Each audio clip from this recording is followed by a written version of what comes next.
Let's talk about guards in fantasy. I'm gonna rate some fighting stances from various video games and give them a score from 1 to 5. No puns, no intro shenanigans, we'll just get straight to it. No. -5 out of 5. Going in no particular order, I'm just looking at the pictures I've got here listed alphabetically. So the first one is Charlotte from Samurai Showdown. Her weapon is quite strange. It's basically like a Spanish rapier, except the blade cut in half pretty much, with a basket hilt. Her position is actually fairly classic. Rapiers and small swords can be used in a stance like that. The hand up just serves as a counterbalance, particularly as you lunge. There's a way of throwing the hand out behind you for balance. So that's why it's just kind of hovering there, so to not get it accidentally in the way. If it kind of drifts forward, it might become a target. So you just keep it out of the way and you're squared off anyway. The only odd thing is that she keeps it so high. It's all the way up here as opposed to pointing forward, which that I would deduct a point for.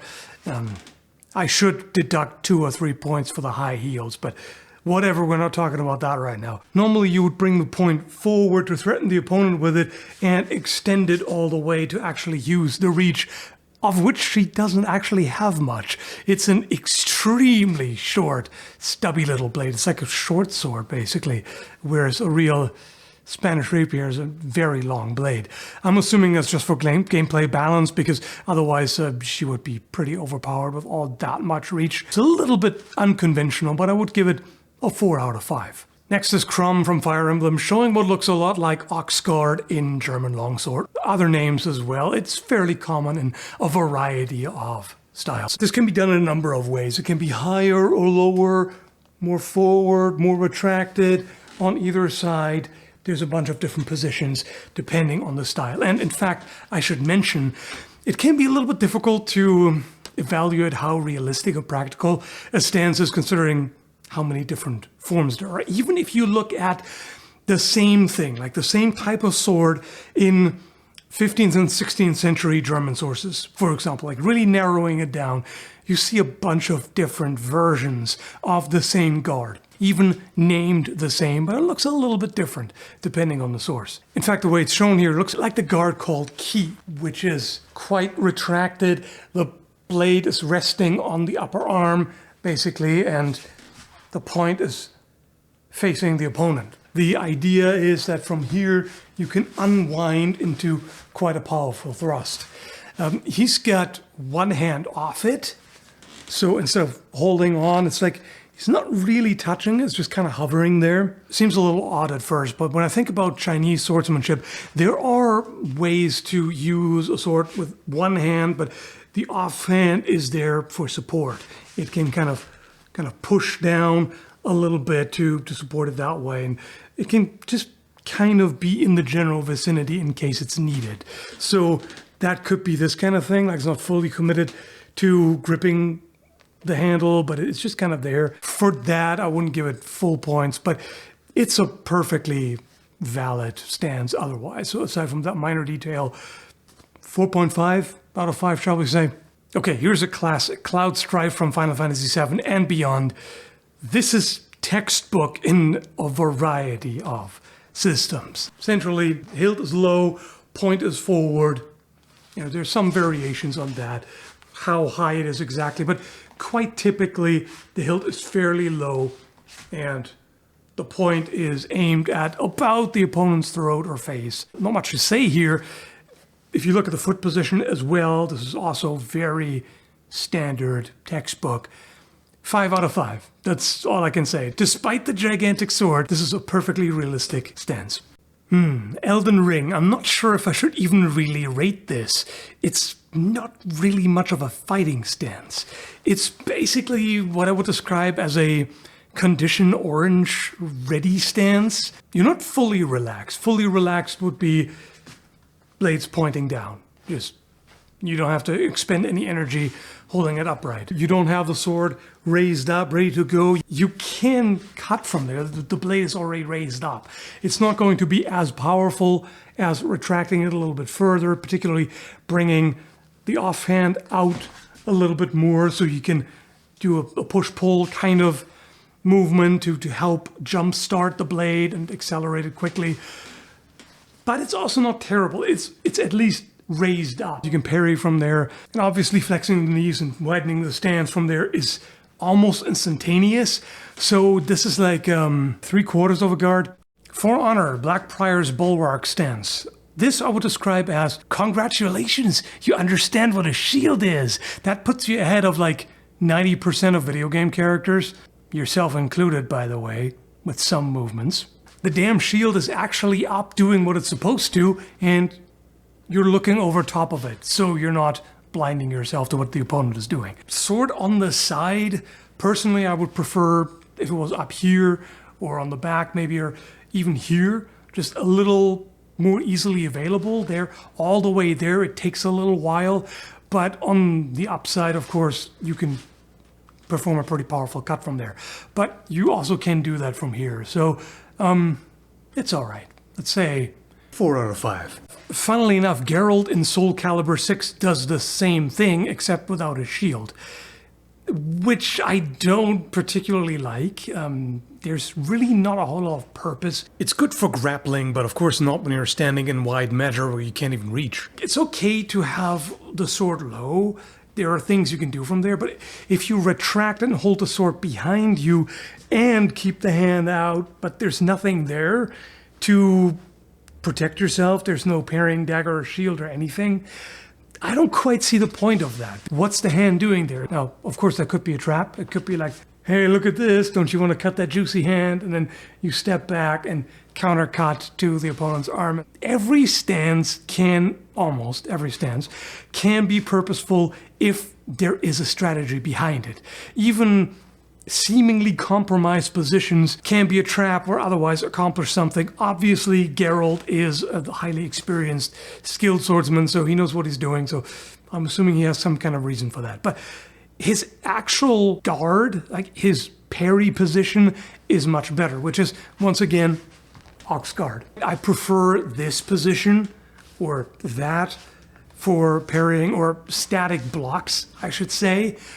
Because the problem with this is, yes, it works, but it's very easy for the opponent to throw a high feint and then attack the arms below. Or if you think it's a diagonal downward cut and it's actually horizontal, then this will get you. That, not so much. You still have a better chance of catching that. I would prefer if that was his default stance, but either way, it's fine. So this one I would give a 3 out of 5, 3 or 3.5, something like that. It's not terrible, but it could be better. The other one is 5 out of 5. It's fairly easy. Now this one I like a lot. It could be straight out of Fiore's manuscript. This is the kind of position that the old Italian knight would use. It's a non-threatening posture, so you're inviting an attack, but you're primed to defend against it. The blade is positioned so that you can easily come up for a false edge deflection to knock the blade aside and immediately power your counter cut. So this is excellent. 5 out of 5, easily. All right, good old Link. This artwork is from Zelda Link to the Past. He's just standing there.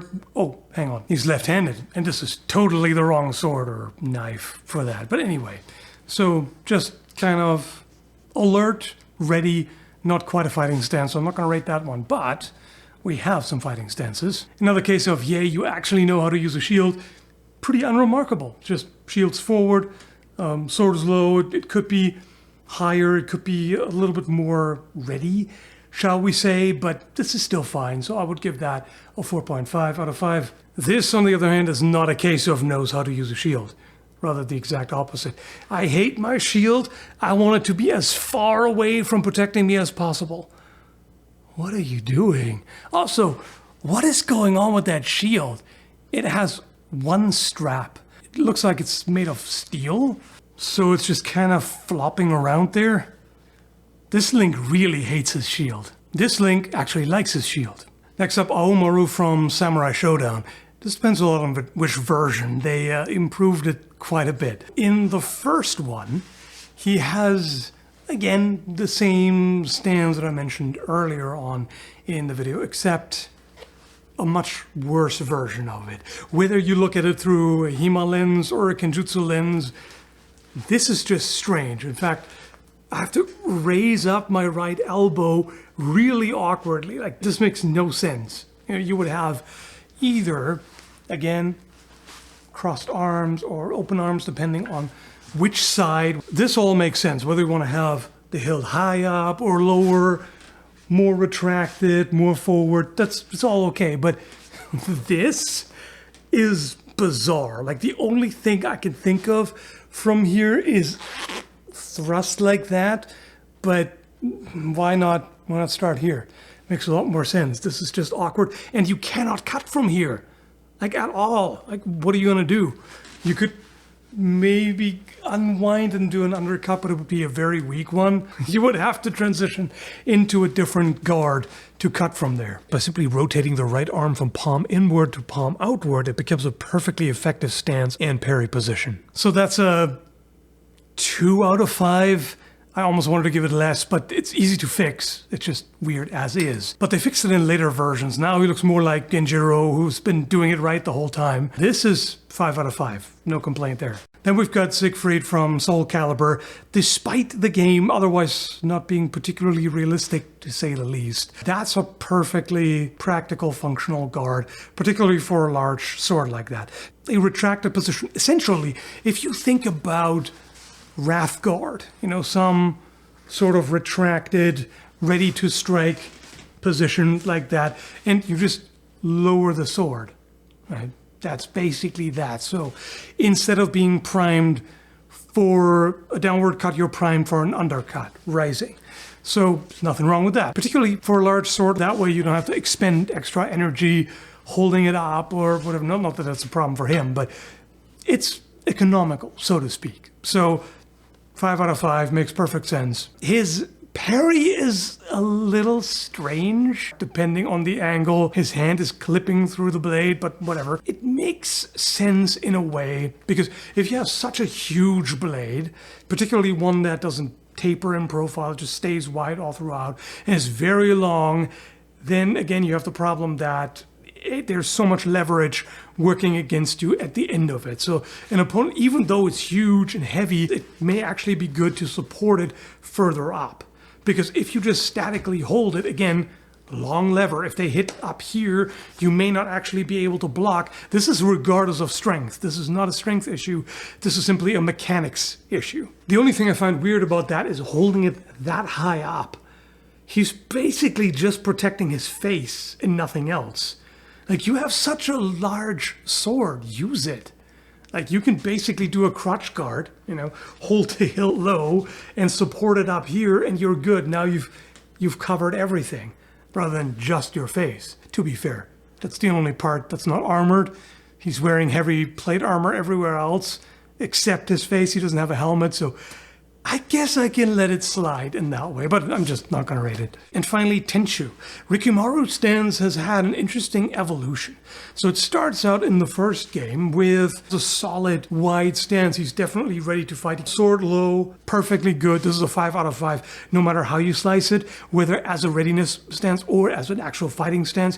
Either works, because you can absolutely have the sword low, invite an attack, and then parry counter. There are plenty of things you can do from a position like that. You can thrust from there directly, you can cut, plenty of options. Tenchu 2, on the other hand, boggles my mind. I don't know what's going on here. It looks like he's trying to hide it behind his back. That's working great, isn't it? You can't see it at all right now, can you? I mean, it's an assassination stance, not a fighting stance.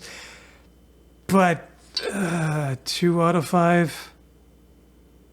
I'm very confused by that. I mean, if it was a dagger, you could hide it behind his back, okay. But just running around like that permanently and fighting in addition to assassination, I don't get it. But then Tenchu 3 went back to the original stance, except raised up the blade. So instead of having it low, it's now here, which is more defensive. You can still cut from there. All you have to do basically is just rotate the wrist and go forward like that. It's not a big deal. You can't really cut too well from that side. It would be weak because it's already pretty far forward. But either way, you can even come in close and slice and support the spine of the blade, use it that way. There's a bunch of things you can do from there. The stance as far as the leg position goes, flawless, 5 out of 5, easy. All right, so those are my takes on some stances from video games. Let me know what you think about this. If you like this kind of format, I can do it again. Let me know what you think about these in particular. If you agree with the rating or disagree or whatever, feel free to join the nerdy overthinking. Either way, hope you enjoyed it. Thanks for watching.